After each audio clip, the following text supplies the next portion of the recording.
Based on feedback from the community, this character build video will take a look at tiers 2 and 4 of a build using the character sentence, a rugged Jack who howls at the moon. Before we jump into the character build, it should be prefaced that this character was built in the abstract, that is, without an adventure and without a party. This is a hypothetical build of just one possible outcome of a character with this sentence, and it is almost a certainty that a character with this same construction could turn out differently based on the events of an actual game and the strengths and weaknesses of other characters in a party.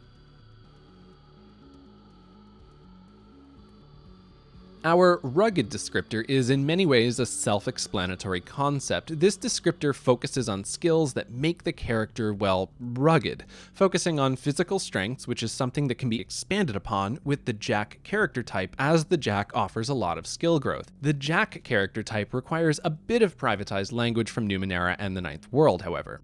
In the setting of the game and in the spirit of how it envisions its characters, Jacks are described as, quote, crafters, entertainers, leaders, thieves, architects, engineers, con artists, salespeople, and teachers. Jacks are inherently a versatile character type, but what's clear here is that they have a great capacity to interface with the social aspects of the game's setting.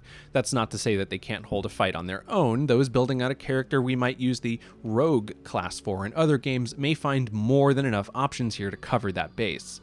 But given the destination of where this character is going with their descriptor and focus, we can lean into the social strengths a bit to balance it out, at least while we're considering this character in the abstract. Because of the versatility of options afforded to the Jack, using this character would require a conversation with a GM to determine their place in the world and in the stories to come, as well as some interpretations of the rules. And so this is a very hypothetical selection of options.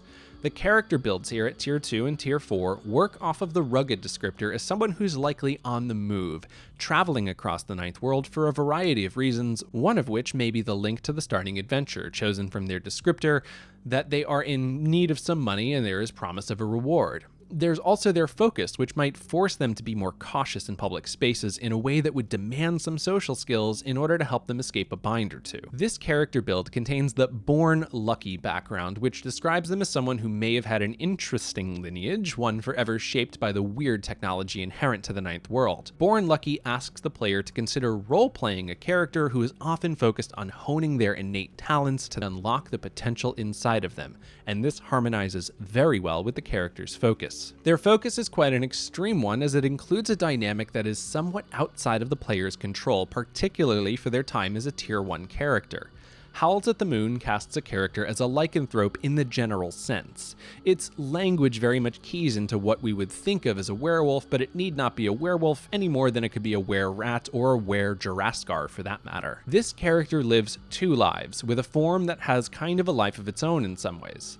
Over the course of character progression, this focus gives the character more means of controlling and using their beast form, which, when combined with a rugged and highly versatile character, we end up with someone who is likely to rely on a variety of skills to get by, as well as their relationships with other characters in a party. In this instance, the character's player connection involves two other player characters who know that in beast form, our rugged Jack who howls at the moon must kill and eat a creature to survive in their beast form, and they're willing to help. This resonates well with the Jack connection for this character that involves them being close friends with two nanos. At Tier 2, I tried to balance out their stat pools as much as possible, placing all of their edge into intellect for now, as controlling the shift into their beast form will come from this pool. I buffed might and speed to even out with this to allow for a rich amount of points to draw from for attacks and physical actions, as well as to serve a solid buffer to their intellect pool, considering its importance for this character, which is where edge will help to preserve as many points as possible. Since beast form already gives them boosts to might and speed stats, I found it made sense to boost their intellect to give a great degree of versatility in either mode. For their Tier 1 abilities from the Jack type, I chose Face Morph and Link Senses. Given that at Tier 1 they have less control over their beast form, having the ability to change their face should they be seen changing in a way that lands them into some trouble will be quite useful. And depending on GM ruling, Link Senses can either aid in this aspect or allow the character to communicate with someone directly or indirectly while in beast mode. Again, this will likely involve a conversation with the GM, as the language of this ability can be interpreted in a few ways. Given that the rules make clear that the only intellect actions permissible in beast form, at least at tier 1, are to shift their form, having a high edge in intellect means that tricks of the trade such as face morph, linked senses, and then illusory duplicate, which I chose at tier 2, can be activated outside of beast form without much concern for dipping into a pool that may help play an important role in controlling the character when they've shifted. This helps ensure that this character isn't only useful when they shapeshift as well, by giving them options in their human form. At tier 2, beast form is more controllable, with the character being able to change into beast form at will for a difficulty 3 task. Given that they have an edge of 2 in intellect, they could drop this to a difficulty 2 by spending only 1 intellect point. They could also activate either linked senses or illusory duplicate before changing for free, and depending on how the GM and player interpret the use of these rules, there could be some really interesting and creative combinations of these esoteries with their beast form. Moving on to tier 3, I gave the character bigger beast form to make them stronger in this form, and they also have an asset to tasks such as climbing, which combine with the rugged descriptor skills to make them even more physically versatile and effective.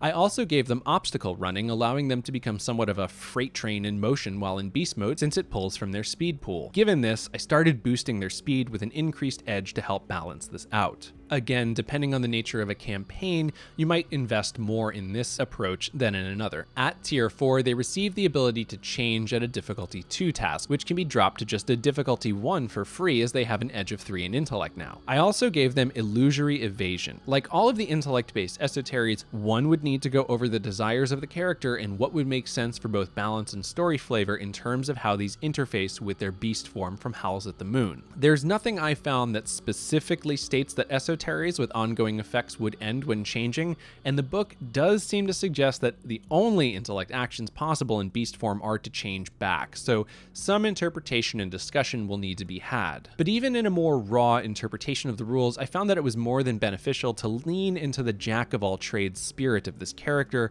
to provide them with a versatile range of options outside of beast form, meaning that they won't be standing around doing very little during exploration or roleplay heavy scenarios. But let me know in the comments if you found any other rules language in the books that would suggest more options here. If one really wanted to double down on the absolute strength and power afforded by the Howls at the Moon focus, well, then choosing the glaive as the character type might be better.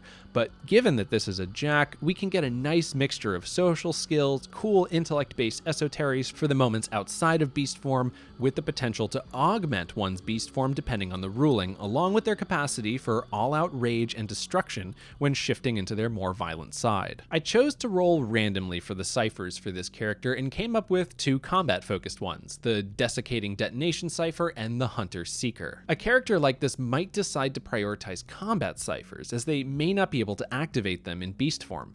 This would allow them to save their beast form for when it really matters, and when they're outside of beast form, they can rely on those combat ciphers to defend themselves. When ciphers and other combat decisions have hit a wall, they can always fall back on their superior physical might and prowess in beast mode, especially as intellect-based actions become difficult, if not impossible, while in that form. When it comes to considering character options for a specific sentence structure in the cipher system, I find that looking at the options available at tiers 2 and 4 to be an incredibly effective way at determining where a character can go. We can see this from the example that one possible route for a rugged jack who howls at the moon is someone who can make the most out of intellect-based esoteries from the jack while substantially boosting their physical skills and strength via the combination of the rugged descriptor and howls at the moon focus.